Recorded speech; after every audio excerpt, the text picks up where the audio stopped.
రాష్ట్రంలో కొలువుదీరిన కూటమి ప్రభుత్వం వరుసగా సంచలన నిర్ణయాలు తీసుకుంటోంది. సీఎం చంద్రబాబు నాయుడు బాధ్యతలు స్వీకరించడంతో ప్రభుత్వం కీలక నిర్ణయాలు తీసుకు అడుగులు వేస్తోంది. ఇప్పటికే ప్రభుత్వం పలు పథకాలను పేర్లను మార్చింది.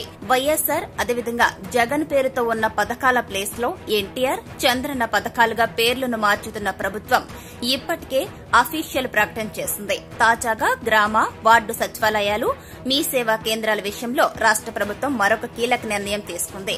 వీటికి కీలక ఆదేశాలు జారీ చేసింది. ధృవీకరణ పత్రాలు, పాస్ పుస్తకాలు, ఇతర పత్రాలు జారీ చేయాల్సిన నమూనాలను కూడా జతపరుస్తూ ప్రభుత్వం ఆయా శాఖలకు కార్యదర్శులు, హెచ్ఓడీలకు సర్క్యులర్ జారీ చేసింది. ప్రభుత్వం జారీ చేసిన ఆదేశాల్లో ఎలాంటి మార్పులు చేసినా తీవ్ర పరిణామాలు ఎదుర్కోవాల్సి ఉంటుందని హెచ్చరించింది.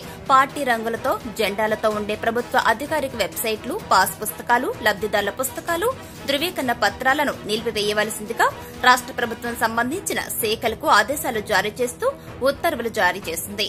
అదేవిధంగా గ్రామ, వార్డు సచివాలయాలు, మీ సేవా కేంద్రాల్లో ధృవీకరణ పత్రాల జారీకి మార్గదర్శకాలు రాష్ట ప్రభుత్వం జారీ చేసింది. ప్రభుత్వ పథకాలు, కార్యక్రమాలకు సంబంధించి లోగోలు, సర్టిఫికెట్లు జారీ చేసే విషయంలో జాగ్రత్తలు తీసుకోవాలని ఆదేశాలిచ్చింది. పాస్ పుస్తకాలు, ధృవీకరణ పత్రాలు, ఇతర పత్రాల్లో ఎలాంటి ఫోటోసు, అదేవిధంగా కలర్స్, రాజకీయ పార్టీ జెండాలు ఉండేందుకు వీల్లేదని ఆదేశిస్తూ ప్రభుత్వం సర్క్యులర్ జారీ చేసింది.